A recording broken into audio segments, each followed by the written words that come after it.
بسم اللہ الرحمن الرحیم۔ السلام علیکم۔ ایک شہزادہ اپنی رعایا میں سے ایک غریب لڑکی کے حسن و جمال پر ایسا فریفتہ ہوا کہ کھانا پینا چھوڑ کر ہر وقت اس کے ہجر میں آوزاری کرتا۔ بادشاہ کو پتہ لگا تو نہایت رنج ہوا۔ اس خیال میں کہ عالم شہزادگی میں یہ کیفیت ہے تو تخت نشین ہو کر بعالم خود مختاری اللہ جانے کیا کیا ظلم کرے گا۔ چنانچہ وزیر باتدبیر سے اس کی اصلاح کے لیے صلاح و مشورہ کیا کہ شاید پند و نصیحت سے شہزادہ راہ راست پر آ جائے۔ وزیر نے بادشاہ کو تسلی دی اور بادشاہ سے چند روز کی مہلت طلب کی۔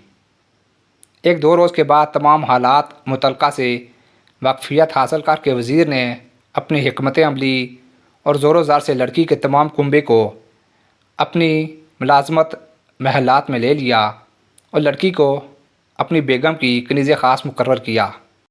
دو چار دن گزرنے کے بعد وزیر نے ایک حکیم سے مشورہ کر کے کنیز لڑکی کے کھانے میں کوئی سخت اسہال آور دوا ملا دی، جس کے نتیجے میں لڑکی کو اس کثرت سے اسہال آئی کہ تمام مادہ اندرونی خارج ہو کر مستسخان رہ گئی۔ حسب ہدایت وزیر اس کا تمام مادہ غلاظت ایک پاٹ میں جمع ہوتا رہا۔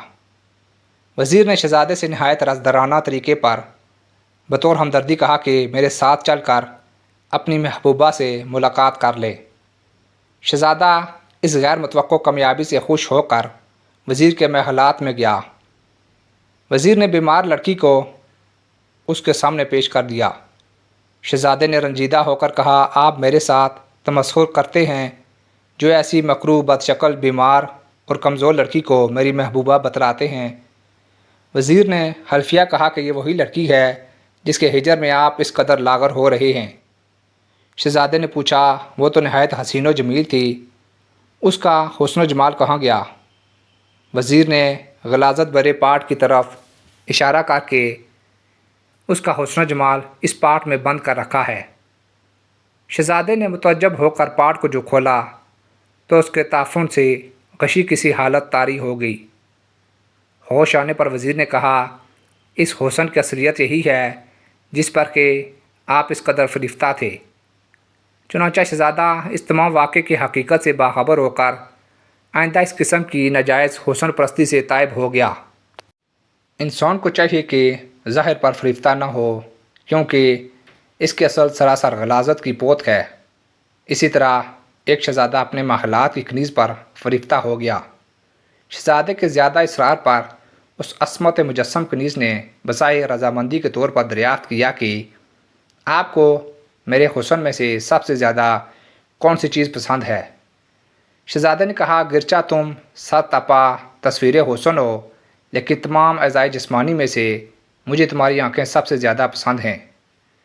یہ سنتے ہی لونڈی اندر گئی اور چھری سے دونوں آنکھیں نکال کر ایک تشت میں رکھ کر باادب کنیزانہ شہزادے کو پیش کر دی اور آنکھوں جیسی نعمت بیش بہا سے ہمیشہ کے لیے محروم رہ کر اپنی عصمت کو محفوظ رکھا۔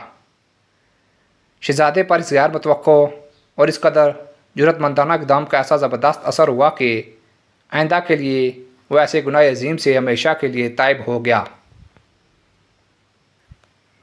واضح رہے کہ جسم انسانی کے اجزائے ترکیبی یعنی فاسفورس، سوڈا، نشاستہ، شکر، پانی اور ہڈیوں وغیرہ کو فروخت کیا جائے تو ان کی مجموعی قیمت روپیہ سوا روپیہ سے زائد نہیں ہوتی۔ انہی اجزاء کا ظہور ترتیب زندگی اور انتشار موت ہے۔ زندگی کیا ہے، عناصر میں ظہور موت کیا ہے، انہی اجزاء کا پریشان ہونا۔ دعا ہے کہ اللہ تعالی ہمیں عشق فانی سے بچنے کی توفیق عطا فرمائے۔ آمین یا رب العالمین۔